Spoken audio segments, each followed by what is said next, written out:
Speechless is the one word I can describe my week. I've never seen so many upsets. I've never seen so many confusing moments. I've never seen so much things happen that I would have never expected. I just gotta show you.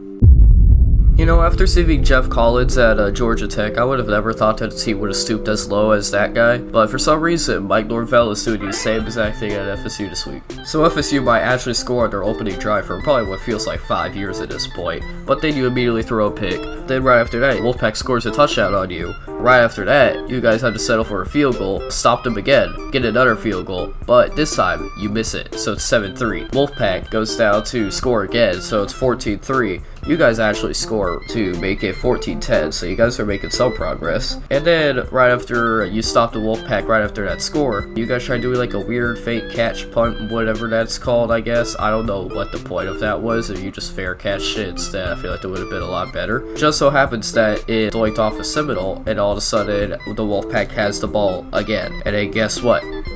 They do nothing, but then you miss another punt catch. This time it was a real punt catch, and you guys just mess up badly, and then the Wolfpack gets it. This time they actually score. And yeah, I'm not even gonna look at the rest of this game. Mike Norvell sucks. Stokes Field is in a blaze right now, and yeah, let's just move on to the next game. This isn't even worth looking at anymore. Okay, well, what I meant by looking at the next game, I didn't mean looking at a mid-tier FCS team getting curb stomped by Clemson out of all teams. And yeah, at least they put up double digits. Sad to say, guys, but your neighborhood pedophile Bill Belichick will go bowling this year. Their defense somehow gave up 21 points to a guy who had 49 rushing yards. I've never heard of this man before. I honestly just forgot his name when trying to say him. The rest of their team gave up over 100 yards and fouls alone. I don't know how Duke only won by 7. That is astonishing to me, given the performance of UNC in this game, and the fact that you would have been able to get a touchdown off of penalty yards alone. I mean, Duke should have won by more, but at least they won. This is pretty much the same game that we just had with Clemson. The only difference is that this team is Conference USA and not FCS. Wake Forest had over 600 yards this game and 41 unanswered points for probably like 90% of the game. Delaware is 5-6, so hopefully they can still go oh wait, never mind. You know, for a team that was ranked after beating Miami, I did not expect them to not only lose by quite a bit, but also getting their teeth kicked in by the only other team that beat Miami, SMU, by 32 points. I didn't think Louisville was a great team compared to the top 10 or top 15, even to Georgia Tech. At the same time, I didn't think that they were this bad, and also this will definitely hurt the ACC's chances of getting another team into the playoffs, because this will also hurt Miami's loss.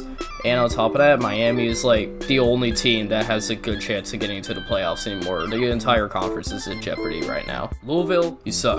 SMU, you're a little bit better. At least you're ranked 25 now. I don't know how you're not ranked above Pitt or Georgia Tech after their game. Yeah, weird. Anyway, move on to the next one.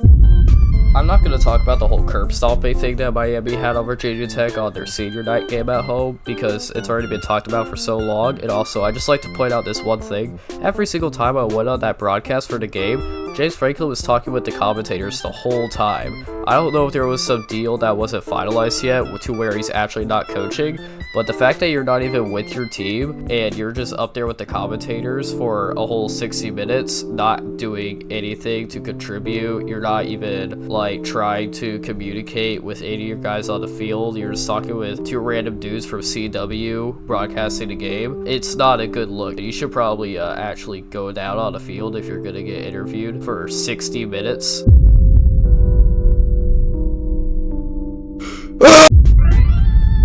For one of the teams in the ACC that's actually going to go bowl eligible this year, I'm very sad and disappointed at their performance, and I know Stanford could definitely pull off upsets, especially when they have 7 losses on their record for some reason, aka Louisville last year. I know that once again Stanford is not a bad team.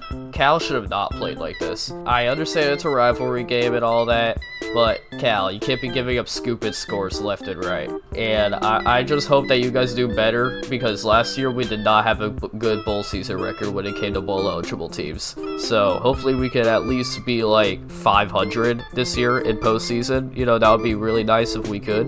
You know, speaking of Stanford, we should also talk about how they got to play Notre Dame, and hopefully they have a better game than Pitt did. And speaking of Pitt, let's actually see what they've been doing against Tech.